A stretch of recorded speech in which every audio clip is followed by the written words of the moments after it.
A different kind of school. एक अलग तरह का स्कूल। शिक्षा का उद्देश्य केवल किताबों और परीक्षाओं से परे छात्रों को सहानुभूति, दया और सामाजिक जिम्मेदारी सिखाना भी है। इस कहानी के अनुसार एक विशेष स्कूल में छात्रों को एक दिन के लिए अंधा, बहरा या लंगड़ा बनाया जाता है ताकि वे दूसरों की समस्याओं को समझ सकें। इस अनुभव से उन्हें दूसरों के प्रति सहानुभूति रखने और उनकी मदद करने की सीख मिलती है।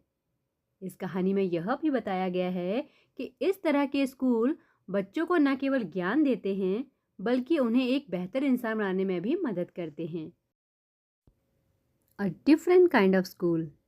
एक अलग तरह का स्कूल। लेखक ने मिस बीम और उनके स्कूल के बारे में बहुत कुछ अच्छी बातें सुनी थी।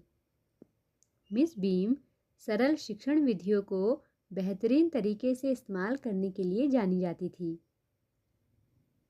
लेखक ने स्कूल का दौरा किया। उसने शिक्षिका से कुछ प्रश्न पूछे।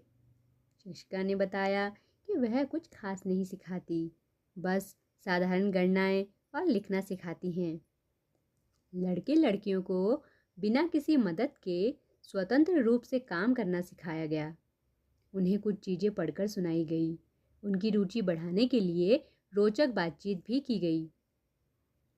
स्कूल का मुख्य उद्देश्य और लक्ष्य छात्रों को अधिक विचारशील और जिम्मेदार नागरिक बनाना था।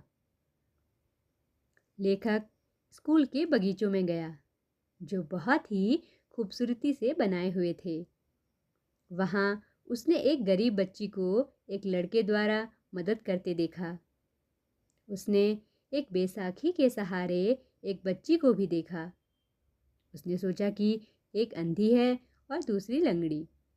लेकिन मिस बीम ने बताया कि स्कूल में हर बच्चे के लिए एक सत्र में एक अंधा, एक लंगड़ा, एक बहरा, एक घायल और एक गूंगा दिवस मनाया जाता है। ये गतिविधियाँ बच्चों को अधिक विचारशील और चिंतित बनाती हैं। एक अंधेपन के दिन एक बच्चे की आंखों पर पट्टी बांधी गई और दूसरे बच्चों ने पूरे दिन अंधे बच्चों की मदद की। यह खेल अंधे बच्चों और उनके सहायकों दोनों के लिए एक बेहतरीन सीख बन गया। इसके बाद मिस बीम लेखक को पट्टी बांधी एक लड़की के पास ले गई। लड़की ने अपनी भावनाएं और सीख उसके साथ साझा की। लड़की ने बताया कि कैसे उसे हर पल गिरने और चोट खाने का डर लगता था और यह एहसास उसके लिए सबसे दर्दनाक था। इस अनुभव के बाद लेखक को एहसास हुआ कि उसके मन में भी विकलांगों के प्रति चिंता का भाव विकसित हो गया है। उसने मिस बीम से कहा कि उसे उनका स्कूल छोड़ने का दुख है।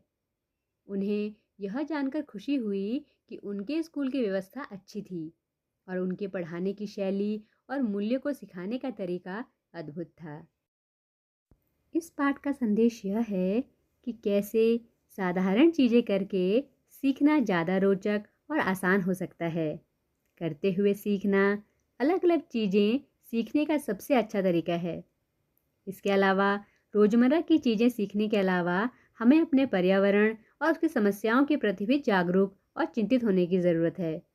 हम बच्चों को ज़्यादा जिम्मेदार और जागरूक नागरिक कैसे बना सकते हैं?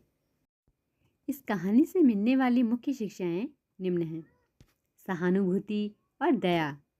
कहानी से हमें दूसरों की भावनाओं और समस्याओं को समझने और उनके प्रति सहानुभूति रखने की शिक्षा मिलती है। सामाजिक जिम्मेदारी। यह कहानी हमें सिखाती है कि हमें समाज के प्रति भी जिम्मेदार होना चाहिए और दूसरों की मदद करनी चाहिए। अक्षमता के प्रति सम्मान। कहानी में अक्षम लोगों के प्रति सम्मान और सहानुभूति रखने का संदेश दिया गया है। शिक्षा का व्यापक दृष्टिकोण। यह कहानी सिखाती है कि शिक्षा का उद्देश्य केवल ज्ञान प्राप्त करना ही नहीं है, बल्कि छात्रों को एक बेहतर इंसान बनाना भी है। वास्तविक दुनिया के लिए तैयारी।